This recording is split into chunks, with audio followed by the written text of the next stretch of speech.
श्री शिवाय दोस्तों। 2024 में इस बार मां दुर्गा शारदीय नवरात्रि में पालकी पर सवार होकर आ रही है।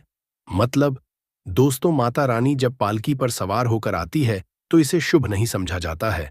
ज्योतिष शास्त्र के अनुसार देवी जब पालकी पर सवार होकर आती है तो समाज और राजनीति में बड़ी उथल पुथल होती है। और मान्यताओं के अनुसार अगर शारदीय नवरात्रि पर अगर माता दुर्गा पालकी पर नहीं बल्कि पर सवार होकर आती है तो मान्यता है कि माता दुर्गा का हाथी पर सवार होकर आना बहुत ही शुभ और कल्याणकारी समझा जाता है और जीवन सुखमय हो जाता है। और दोस्तों, भक्ति का भरपूर लाभ भक्तजनों को मिलता है, दिल में सुकून मिलता है, माता वैष्णो भरपूर आशीर्वाद देती है। दोस्तों, इस बार नवरात्रि पूरे 9 दिनों तक चलेगी। मतलब 9 दिनों तक नवरात्रि का पर्व मनाया जाएगा।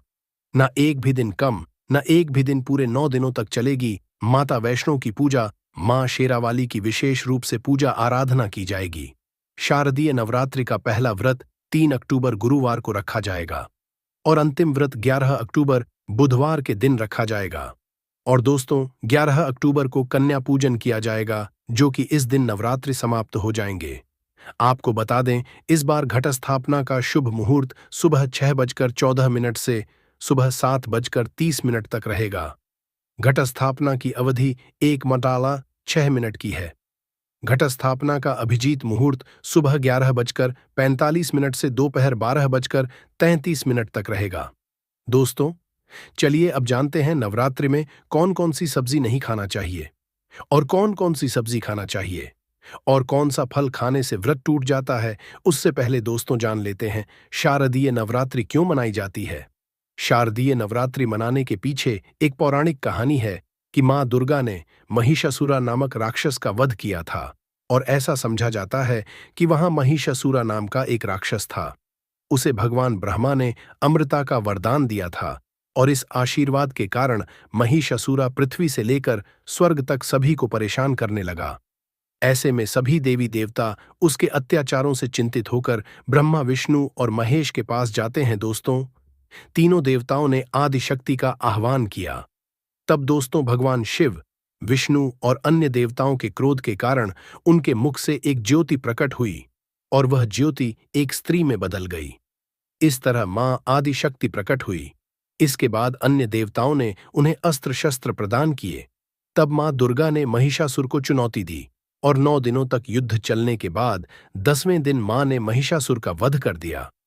ऐसा समझा जाता है कि इन 9 दिनों के दौरान देवी मां ने 9 रूप धारण किए और राक्षसों का वध किया। इसी कारण से इसे 9 दिनों तक नवरात्रि के रूप में मनाया जाता है। और आपको बता दें कि शास्त्रों में नवरात्रि का विशेष महत्व समझा गया है। दोस्तों, ऐसा समझा जाता है कि 9 दिनों तक चलने वाले नवरात्रि के दौरान व्यक्ति मानसिक और शारीरिक रूप से मजबूत होता है। मनुष्य की आध्यात्मिक शक्ति बढ़ती जाती है। इस तरह लोग इच्छा, क्रोध, अहंकार, ईर्ष्या, लोभ आदि से मुक्त हो जाते हैं और उनका मन और शरीर शुद्ध हो जाता है और उनकी बुद्धि स्वाभाविक रूप से काम करने लगती है। आइए जानते हैं नवरात्रि में क्या खाए और क्या नहीं खाए और क्या पीना चाहिए और कौन सा फल खाना विशेष और शुभ कार्य समझा गया है। आज हम आपको विस्तार से बताएंगे, लेकिन आगे बढ़ने से पहले कमेंट बॉक्स में अपनी जरूर डाल दीजिएगा। अगर भक्तों, हमारे पास आपकी राशि के अनुसार कोई उपाय होगा तो वह आकर हम आपके कमेंट का रिप्लाई में बता देंगे, ताकि आपको राशि के अनुसार फल प्राप्त हो। दोस्तों, राशि के अनुसार किया गया कार्य बहुत ही शुभ समझा जाता है और माता रानी बहुत प्रसन्न होती है। और दोस्तों, आपसे निवेदन है कि कमेंट में माता रानी आपका स्वागत है हमारे घर में जरूर लिखें, ताकि माता रानी का आशीर्वाद आपके ऊपर सदा रहे हैं। और वीडियो आपको अच्छी लगे तो लाइक करना ना भूलें। भक्तों, शास्त्रों के अनुसार बताए गए व्रत चाहे किसी भी तरह के क्यों ना हो, उनसे जुड़े नियम का पालन करना अति आवश्यक समझा जाता है, क्योंकि भक्तों, जो मन के मुताबिक किया जाए वह संघर्ष नहीं कहलाता। कहा जाता है कि मनोकामना को पूर्ण करने के लिए थोड़ा सा संघर्ष मतलब की तपस्या तो करनी ही पड़ती है। इसीलिए दोस्तों, ऐसी मान्यता है व्रत को पूर्ण विधि विधान से किया जाना चाहिए, तब आपको व्रत का पूर्ण लाभ फल प्राप्त होता है। अति उत्तम और शीघ्र दीर्घायु वरदान प्राप्त होता है। आपकी सभी मनोकामनाएं शीघ्र माता रानी पूर्ण करती हैं। ऐसे व्यक्ति को मरने के बाद माता रानी के चरणों में स्थान मिलता है। वह सदैव मां की सेवा करता है और ऐसा भक्त स्वर्गलोक में जाता है। इसीलिए हर शास्त्र यही कहता है कि सच्चे दिल से अगर आपके मन में के प्रति श्रद्धा हो तो बिना पूजा पाठ के ही सारा फल मिल जाता है। और अगर मन में ईश्वर के प्रति शंका हो तो उस मनुष्य को कई जन्मों तक सुख नहीं मिलता, वह पेयन में ही भटकता रहता है।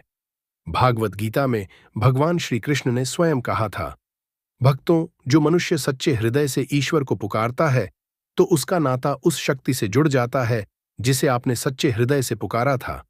इसलिए दोस्तों, भगवान भी कहते हैं कि सच्चे हृदय से ही ईश्वर को पुकारो तो वह आपकी हर मनोकामना को पूर्ण करते हैं। भक्तों, कई लोग ऐसे हैं जो भगवान के सामने घंटों पूजा पाठ करते हैं तथा रोते हैं, फिर भी भगवान उनकी कभी नहीं सुनता। दरअसल जब आप सच्चे मन से ईश्वर को पुकारते ही नहीं हैं तो भला वह आपकी पुकार कैसे सुनेंगे दोस्तों। यह तो थी वो बातें जो भक्त और भगवान के बीच की हैं। अब हम जानते हैं नवरात्रों के दौरान क्या नहीं चाहिए और क्या नहीं पीना चाहिए, और कौन सा फल खाने से व्रत संपूर्ण और सफल हो जाता है। दोस्तों, हमारे चैनल समग्र ज्ञान को सब्सक्राइब जरूर करें और इस बेल आइकॉन को दबाना ना भूलें। तो आइए शुरू करते हैं। दोस्तों, आपको बता दें, भूलकर भी नवरात्रि के दिनों में पानी पूरी कभी मत खाना, क्योंकि इस दिन कभी कभी बीच में शुक्रवार पड़ जाता है और शुक्रवार को मां संतोषी का वार कहा जाता। माता संतोषी खट्टी चीज खाने वाले व्यक्ति से हमेशा क्रोधित रहती है, नाराज रहती है, क्योंकि नवरात्रों में माता संतोषी जागृत अवस्था में हो जाती है। और भक्तों, आपको बता दें कि माता संतोषी की शक्ति नवरात्रों में कई करोड़ गुना बढ़ जाती है। और नवरात्रों में जब शुक्रवार पड़ जाए तो इमली नहीं खाना चाहिए। माता संतोषी रुष्ट हो सकती है, आपको दंड दे सकती है। नींबू नहीं खाना चाहिए। वैसे तो नवरात्र व्रत में नींबू खा लेना चाहिए, पर अगर शुक्रवार हो तो माता संतोषी के क्रोध से बचने के लिए नींबू नहीं खाना है। इस दिन नींबू का त्याग करना चाहिए। अब दोस्तों, आपको यह भी बता दें कि इत्र नवरात्रि में पानी पूरी क्यों नहीं खानी चाहिए, क्योंकि उसमें लहसुन प्याज होता है और खट्टा भी होता है जो व्रत को भंग कर सकता है, पाप लग सकता है। अगर नवरात्रि या शुक्रवार को खट्टा नहीं खाते हैं तो माता आपको धन धान्य से मालामाल कर देती है, आपके घर में अपना आवास बना लेती है। दोस्तों, बस शुक्रवार के दिन नवरात्रों के दिनों में इस चीज का त्याग करना चाहिए, पालन करना चाहिए। नवरात्रों में लहसुन, प्याज और खट्टा, फिर चाहे आपने व्रत भी नहीं रखा है, फिर भी आपको शुक्रवार के दिन या अन्य दिनों में लहसुन, प्याज नहीं खाना चाहिए। भक्ति नवरात्रि के दिन अगर आपने व्रत रखा है तो ये फल जरूर खाने चाहिए। दोस्तों, बता दे कि शास्त्रों में बताया जाता है कि भगवान के भोग में सेब आदि जरूर अर्पित किया जाता है। अगर आपका व्रत है तो आपको इसे जरूर खाना चाहिए। केला, पपीता, तरबूज और मीठे अंगूर जरूर खाना चाहिए। इन फलों से व्रतधारी को शक्ति मिलती है और व्रत संपूर्ण हो जाता है। और शास्त्रों में बताया जाता है कि नवरात्रों के दिनों में केला जरूर खाना चाहिए। नवरात्रों के दिनों में केला का घर में प्रवेश होना बड़ा ही शुभ गया है। केला खाने से नवरात्रि का व्रत सफल हो जाता है, क्योंकि इसमें माता रानी और भगवान विष्णु का आशीर्वाद मिला हुआ होता है। नवरात्रि के दौरान से जो भी खाता है उसे दुखों का सामना नहीं करना पड़ता है। केला आपको जरूर खाना चाहिए। माता लक्ष्मी प्रसन्न होती है और आशीर्वाद देती है। दोस्तों, आपको बता दें कि नवरात्रों में तेल की तली हुई हरी मिर्च खा सकते हैं, लेकिन कम मात्रा में खाना है। व्रत के ज्यादा तीखा नहीं खाना चाहिए। भक्तों, व्रत में तीखा खाने से व्रतधारी की जो पेट की आंतें होती हैं उसमें जख्म हो सकते हैं, क्योंकि इस दौरान हम व्रत का पालन करते हैं तो हमारे पेट में कुछ नहीं होता है। इसीलिए हल्का खाना खाना सर्वोपरि है और उत्तम समझा जाता है। व्रतधारी को रसीले आलू जरूर खाना चाहिए, इससे हमारे शरीर में ऊर्जा की भरपूर जरूरत होती है, पूरी हो जाती है। आप आलू पी सकते हैं, रसीले आलू जरूर खाना चाहिए। दोस्तों, नवरात्रों में भिंडी की सब्जी जरूर खाना चाहिए, क्योंकि दोस्तों, भिंडी में कई ऐसे पोषक तत्व होते हैं जो हमारी हड्डियों को मजबूत बनाते हैं। तथा नवरात्रों में बैंगन की सब्जी जरूर खाना चाहिए। लेकिन याद रहे, जब नवरात्रों में सोमवार पड़ जाए तो बैंगन की सब्जी मत खाना, पाप लगेगा। नवरात्रों में सब्जी में हरा धनिया जरूर डालना चाहिए। हरे धनिये से भी व्रतधारी को तत्व मिलते हैं। नवरात्रों में हरा धनिया जरूर खाए, इससे भक्तों जो शुगर लेवल होगा वह कम हो जाएगा। और नवरात्रों में रिफाइंड का तेल और सरसों का तेल भूलकर भी व्रत के दौरान नहीं खाना चाहिए। मूंगफली का तेल और देसी घी और गोले का तेल खाना अच्छा समझा जाता है।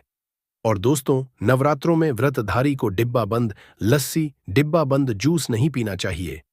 उसमें कई केमिकल मिले होते हैं, जिसके कारण आपका व्रत सकता है। जब भी आप फलों का जूस पिए तो याद रखें उसमें नमक डालें, नहीं तो व्रत टूट जाएगा। साथ ही साथ जूस में बर्फ भी नहीं डालना चाहिए। दोस्तों, आपको फलों का सादा जूस पीने से व्रत सफल होता है।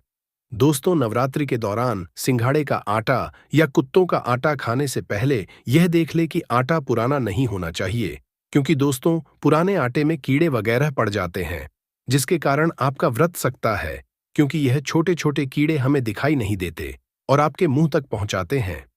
ऐसा खाना मतलब कीड़े मकोड़ों का मांस खाने के बराबर समझा गया है।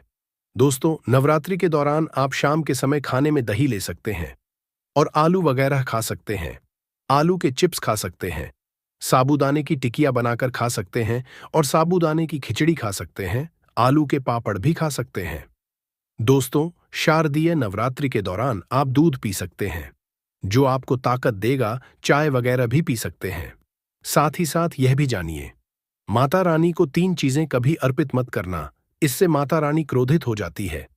ऐसे में अगर आप त्रिनवरात्रि की रात यह एक चीज अगर दिखाई दे जाए तो समझो माता रानी आपसे प्रसन्न है। जानिए सब कुछ इस वीडियो में। दोस्तों, धर्मशास्त्रों के अनुसार शारदीय नवरात्रि का पर्व बहुत ही शुभ और अत्यंत दुर्लभ एवं मंगलकारी और धन संपदा प्राप्त करने वाला महा और धन वैभव कीर्ति यश प्राप्त करने वाला माह विशेष उत्सव समझा जाता है। दोस्तों, माता रानी हमारे जीवन के सभी कष्टों को दूर करती है, हमारे घर में धन की वर्षा करती है। इसीलिए सच्चे दिल से कमेंट बॉक्स में मां को जरूर याद करें। कमेंट बॉक्स में लिखें माता रानी की जय और माता रानी के लिए एक लायक जरूर करें और हमारे चैनल को जरूर सब्सक्राइब करें। तो चलिए शुरू करते हैं। सबसे पहले अपनी राशि कमेंट में जरूर डाल दीजिएगा। अगर आपकी राशि के अनुसार हमारे पास कोई उपाय होगा तो वह आकर हम आपके कमेंट का रिप्लाई में बता देंगे। समग्र ज्ञान आपको हर जानकारी देगा जो दुनिया के किसी भी कोने में नहीं मिलेगी। यह शास्त्र आधार पर जानकारी है। दोस्तों, सबसे पहले जानते हैं माता रानी को ऐसा क्या नहीं चढ़ाना चाहिए जिससे मां नाराज ना हो। देखिए, एक बार हमने गलती से माता रानी को यह चीज चढ़ा दी थी, तब हमें माता के क्रोध का सामना करना पड़ा था। इसीलिए नवरात्रि पर आप ऐसी गलती मत करना। शास्त्रों के अनुसार माता रानी को प्रसन्न करना इतना आसान नहीं होता, और जो व्यक्ति माता रानी को प्रसन्न कर लेते हैं तो वह व्यक्ति अचल संपत्ति के मालिक बन जाते हैं। उसके ऊपर माता लक्ष्मी की कृपा बड़ी जोरों शोरों से बरसती है। कई पीढ़ियों से जो गरीबी भोग रहे होते हैं, अगर माता रानी नवरात्रि पर प्रसन्न हो जाए तो 7 जन्मों तक की गरीबी मिट जाती है। धन वैभव से घर भर जाता है। उत्तम जीवन साथी तथा धन संपदा के साथ यश, कीर्ति, वैभव, सौभाग्यशाली जीवन, सभी कष्टों से राहत, बीमारियों से राहत मात्र माता रानी के पूजन से समाप्त हो जाती है। जो व्यक्ति खास तौर पर शारदीय नवरात्रि पर माता रानी को प्रसन्न कर लेता है, वह व्यक्ति कुछ ही समय में धनी हो जाता है तथा राजा बन जाता है। मां लक्ष्मी उसी घर में वास करती है जहां पर सच्चे हृदय से मां की भक्ति हो। आपको बता दें, साल भर के इस त्योहार में माता रानी की पूजा में ये 3 चीजें माता रानी को कभी मत चढ़ाना, नहीं तो आपको बर्बाद होने से कोई नहीं रोक सकता। जो हमने गलती की वह आप मत करना, इससे माता रानी नाराज हो जाती है और हमेशा हमेशा के लिए आपका साथ छोड़ सकती है। एक बार माता रानी ने हमारा साथ छोड़ दिया था, क्योंकि हमने गलती से माता रानी को यह चीज चढ़ा दी थी। तब बड़ी श्रद्धा पूजा पाठ करने के बाद माता रानी को हमने मना प्रसन्न किया और आज हम करोड़पति हैं, धनवान हैं। माता लक्ष्मी सदैव हमारे घर में वास करती है। जय माता रानी। मां बड़ी प्यारी है, चंचल है, अपने भक्तों को कभी निराश नहीं करते।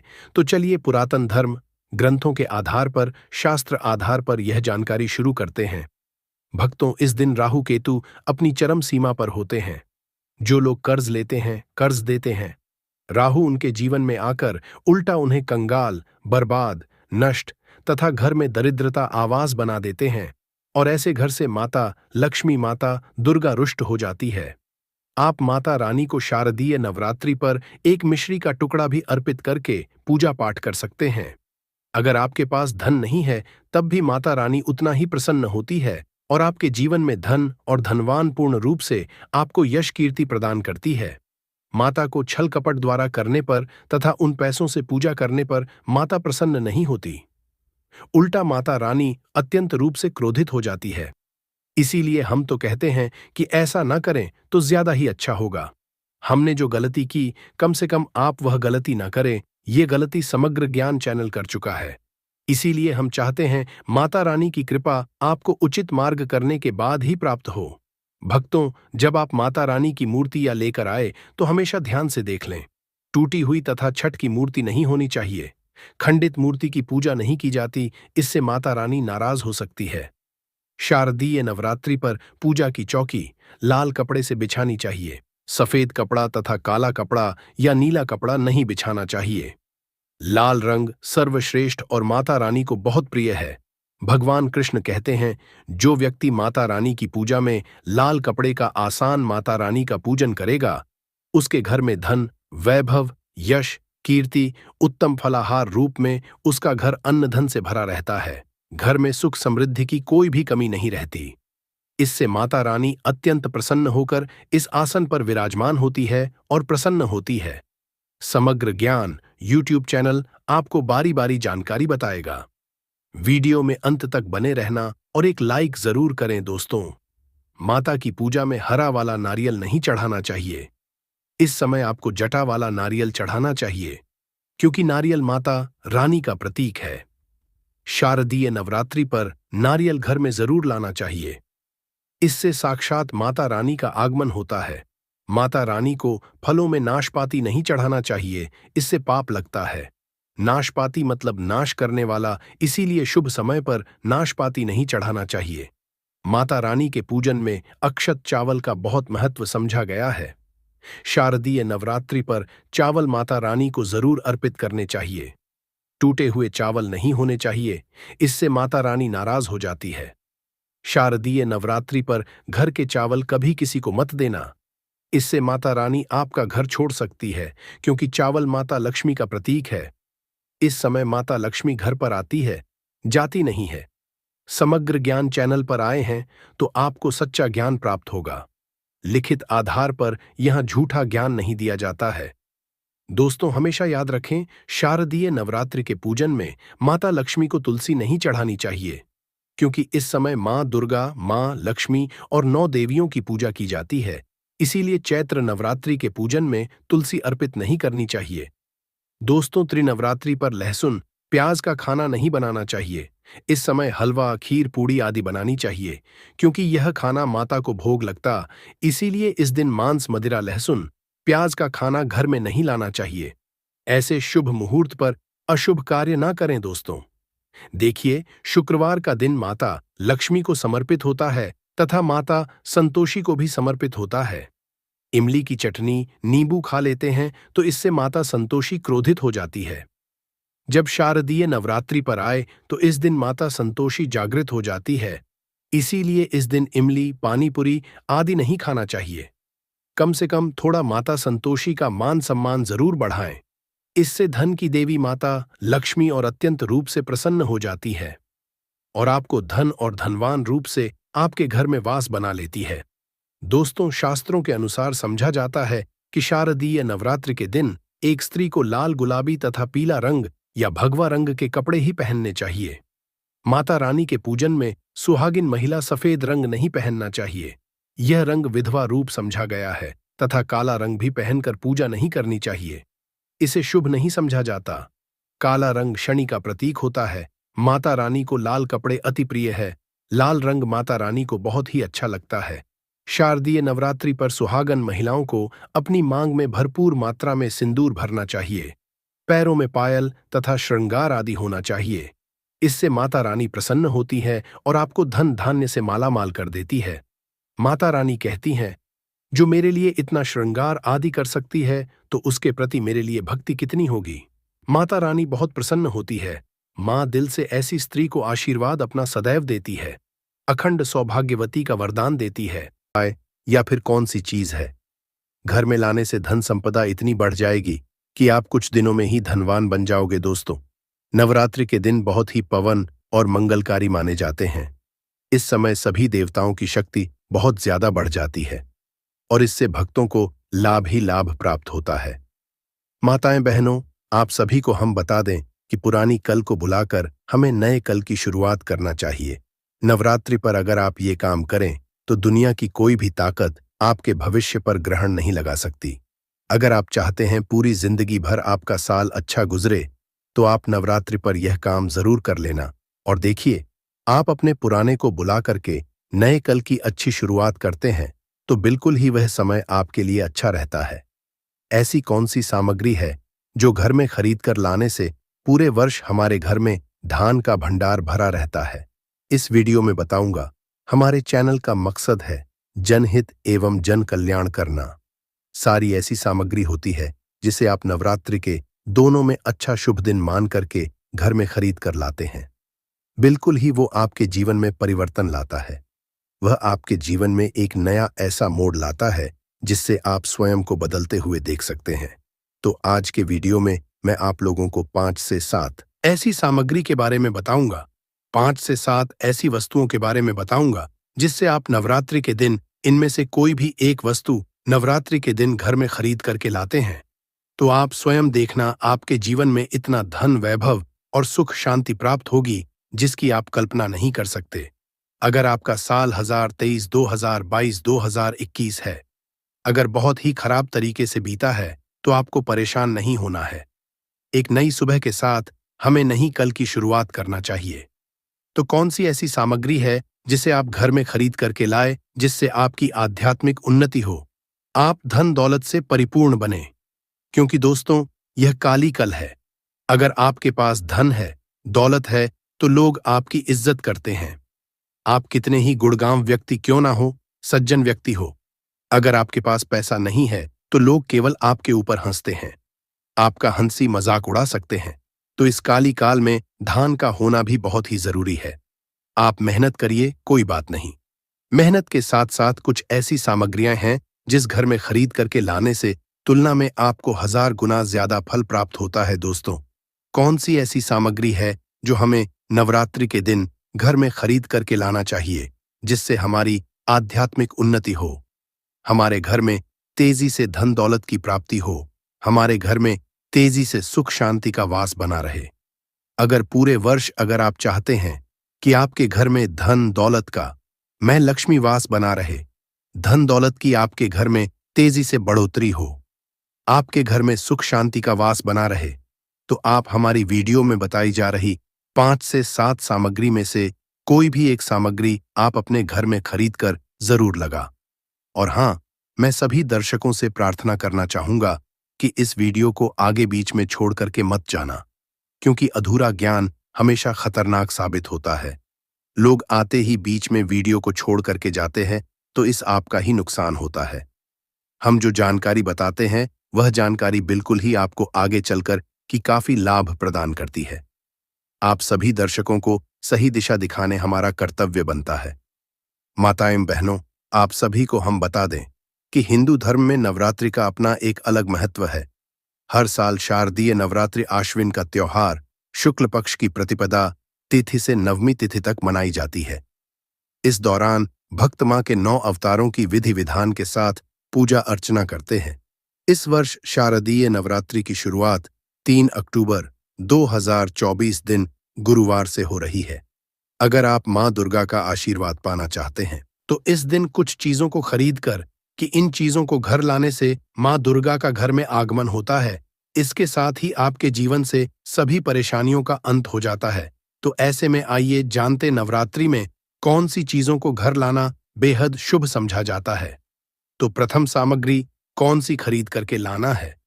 घर में तोता का चित्र क्यों खरीद कर लाना चाहिए?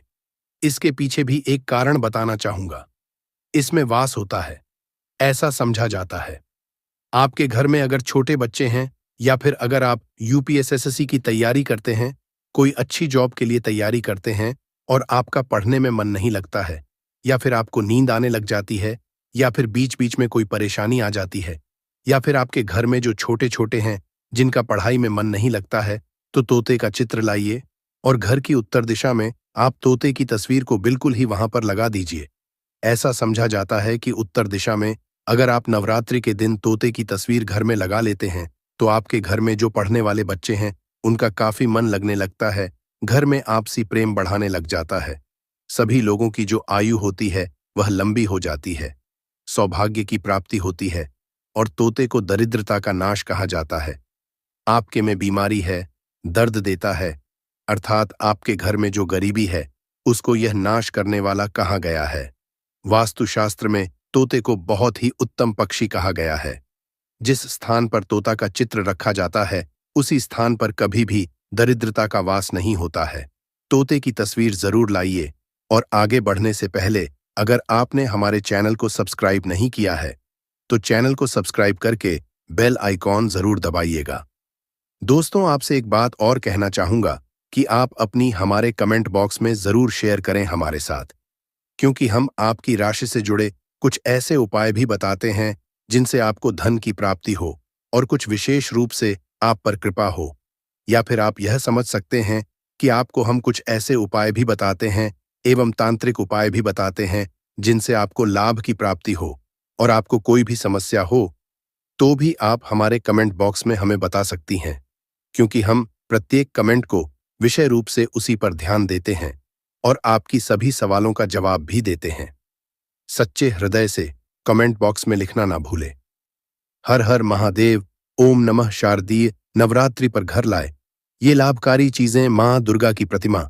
इस बार शारदीय नवरात्रि पर अपने घर मां दुर्गा की प्रतिमा जरूर लाए और इनकी विधि विधान से पूजा अर्चना करें। ऐसा करने से मां भगवती जमकर अपनी कृपा आप पर बरसाएगी। इस साथ ही माता रानी की कृपा से आपको सभी कार्यों में सफलता मिलेगी। इसीलिए शारदीय नवरात्रि में मां दुर्गा की प्रतिमा घर में लाना चाहिए। माता रानी के पद चिन्ह शारदीय नवरात्रि में आप मां दुर्गा के पद चिन्ह खरीदकर अपने घर लाए और उनका पूजन करें। मां दुर्गा के पद चिन्ह बहुत ही शुभ माने जाते हैं। इनकी पूजा करने से घर में शुभता बनी रहती है, परंतु इस बात का ध्यान रखें कि देवी के पद चिन्ह को फर्श पर ना लगाएं। ऐसा करने से उस पर आपके परिवार के सदस्यों के पैर पड़ते हैं और इससे माता रानी का अपमान होता है। इसलिए मां दुर्गा के पद चिन्ह को आप पूजा स्थान के पास लगाए। लाल, पीला या गुलाबी चुनरी या साड़ी नवरात्रि के दौरान लाल, पीला या फिर गुलाबी रंग की साड़ी या चुनरी जरूर खरीद कर लाए। ये रंग शक्ति और सकारात्मकता का प्रतीक समझा जाता है। ऐसे में नवरात्रि पूजा के दौरान माता रानी को लाल, पीला या फिर गुलाबी या साड़ी चढ़ाने से मां दुर्गा बेहद प्रसन्न होंगी और आपकी सभी मनोकामना पूरी करेंगी। इसके साथ ही आपके जीवन में चल रहे सभी प्रकार के कलह दूर हो जाएंगे। मां दुर्गा की बिसा यंत्र। इस नवरात्र में आप अपने घर मां दुर्गा की बिसा यंत्र जरूर खरीद कर लाए। इस यंत्र में मां काली, मां सरस्वती और मां महालक्ष्मी का वास होती है। अगर आप इस यंत्र को खरीद कर घर लाते हैं तो आपके जीवन में भी धन की कमी नहीं होगी। इसके साथ ही आपके व्यापार में हमेशा लाभ होगी। मान्यता है कि घर में इस यंत्र को रखने से घर के सभी नकारात्मक शक्तियों का नाश हो जाता है और इसके साथ घर वाले पर हमेशा माता रानी की कृपा बनी रहती है। लाल चंदन की माला। शारदीय नवरात्रि के दौरान लाल चंदन की माला खरीदकर घर जरूर लाए।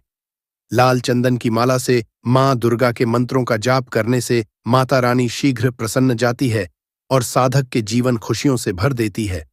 इसके साथ ही आपकी धन संबंधित समस्याओं का समाधान होता है और आपकी आर्थिक स्थिति मजबूत बनती है। मां दुर्गा के पद चिन्ह। इस बार शारदीय नवरात्रि के दौरान मां दुर्गा के पद चिन्ह को खरीदकर घर जरूर लाए और इसे पूजा स्थान के पास लगाए। ऐसा करने से आपका घर धन धान्य से भर जाएगा। शास्त्रों में मां दुर्गा के पद चिन्ह का बहुत ही शुभ समझा गया है। कहा जाता है कि इसे घर के पूजा स्थान पर लगाने से घर में माता रानी की वास होती है और जातक के जीवन में चल रहे आर्थिक तंगी से मुक्ति मिलता है। पताका या ध्वज। शारदीय नवरात्रि के पहले दिन ही लाल रंग का त्रिकोणीय पताका खरीद कर लाए। इस पताका को बहुत शुभ समझा जाता है। नवरात्रि में माता के समक्ष इस पताके को रखकर 9 दिनों तक पूजा करने से साधक की सारी मनोकामनाएं पूर्ण हो जाती हैं। बाद नवमी के दिन उस पताका को मां के मंदिर की गुंबद में लगा देना चाहिए। ऐसा करने से जातक के परिवार में सुख समृद्धि आती है। नवरात्रि में खरीदारी करने का महत्व। धार्मिक मान्यता के अनुसार नवरात्रि के 9 दिनों में मां दुर्गा के 9 स्वरूपों की पूजा की जाती है। इनकी पूजा अर्चना करने से घर में सुख समृद्धि का आगमन होता है। इन पावन दिनों में सुबह शाम आरती और मंत्रोच्चारण से घर का वातावरण सकारात्मक बना रहता है। नवरात्रि के 9 दिन बहुत ही पवित्र माने जाते हैं। इस बीच कई तरह के अनुष्ठान और धार्मिक कार्य भी किए जाते हैं। इसके साथ ही इस दौरान उपरोक्त चीजों की खरीदारी करने से घर में सुख शांति और बरकत आती है और जातक के जीवन में हमेशा माता रानी की कृपा बनी रहती है। इन चीजों को घर लाने से घर पर कभी भी नकारात्मक शक्तियों का वास नहीं होती है और घर में सकारात्मकता बनी रहती है। माताएं, आप सभी को हम बता दें कि नवरात्रि में जो पेड़ पौधे होती है उनकी शक्तियां अक्सर जागृत हो जाती है और जब पेड़ों की शक्तियां जागृत हो जाती है तो उनसे कोई भी उपाय किया जाए, उन्हें घर पर लगाया जाए या फिर उनसे जोड़ा, कोई भी आप उपाय करते हैं तो उसे लाभ ही लाभ देखने को मिलता है। इसलिए हम आप कुछ ऐसे पेड़ पौधे बताने जा रहे हैं जिनका उपाय अक्सर आपको जरूर ही कर लेना है। यानी कि नवरात्रि के टाइम पर आप उनसे कोई भी उपाय करेंगे तो आपको यकीनन आपको लाभ ही लाभ प्राप्त होगा। माताएं बहनों, इन उपायों को करने से विशेष लाभ की प्राप्ति होती है, सभी मनोकामनाएं इच्छाओं की पूर्ति होती है। चलिए आपको हम एक एक करके वह पेड़ पौधे बता देते हैं जिनको लगाना आपके लिए बहुत ही मंगलकारी और शुभ समझा जाएगा। माताएं बहनों, आप सभी से हाथ जोड़कर निवेदन है कि अभी तक आपने समग्र ज्ञान की वीडियो को लाइक ना किया हो और चैनल को सब्सक्राइब ना किया हो तो जरूर ही कर दीजिए, क्योंकि हमें इससे मोटिवेशनल है आप सभी के लिए इतनी ही ज्ञानवर्धक वीडियो बनाने के लिए। और आपको हम इतनी ज्ञानवर्धक जानकारी बिल्कुल ही फ्री माध्यम से बताते हैं और इस चैनल पर जो भी पैसा होता है वह हम गरीब बच्चों में बैठते हैं। इसलिए आप इस वीडियो को ज्यादा से ज्यादा शेयर करें, हर एक माता बहन को भेजें, जिससे कि उन्हें भी इस वीडियो से लाभ ही लाभ प्राप्त हो। जय मां लक्ष्मी, जय भगवान शिव। चलिए जान लेते हैं। और कमेंट बॉक्स में जय मां लक्ष्मी। नवरात्रि के दिनों में विशेष तरह के पौधों को घर में लगाने का समझा जाता है कि नवरात्रि के दिनों में इन पौधों को घर में लगाने से देवी मां प्रसन्न होकर आशीर्वाद देती हैं और घर में पैसों की दिक्कत नहीं होती है, साथ ही घर में सुख संपन्नता भी बनी रहती है। आइए जानते हैं कि नवरात्रि में कौन से पौधों को घर में लगाना शुभ होता है। तुलसी का पौधा। हिंदू धर्म में तुलसी के पौधे का विशेष महत्व है और इस पौधे को बहुत ही शुभ समझा जाता है। कहा जाता है कि नवरात्रि के दौरान घर में तुलसी का पौधा लगाना बेहद शुभ होता है। स्वच्छता के साथ इस पौधे को घर में लगाने से मां लक्ष्मी प्रसन्न होती है और सुख समृद्धि का आशीर्वाद देती है, जिससे घर की आर्थिक स्थिति में सुधार होता है और पैसे की दिक्कत खत्म होती है। परंतु तुलसी का पौधा लगाने के बाद इस बात का ध्यान रखें कि रविवार और एकादशी रोजाना तुलसी के पौधे में जल चढ़ाए, साथ ही शाम के समय तुलसी के पास घी का दीपक भी जलाए। हर श्रृंगार के फूल बहुत खूबसूरत होते हैं। ये पौधा अपने औषधीय गुणों के लिए भी जाना जाता है।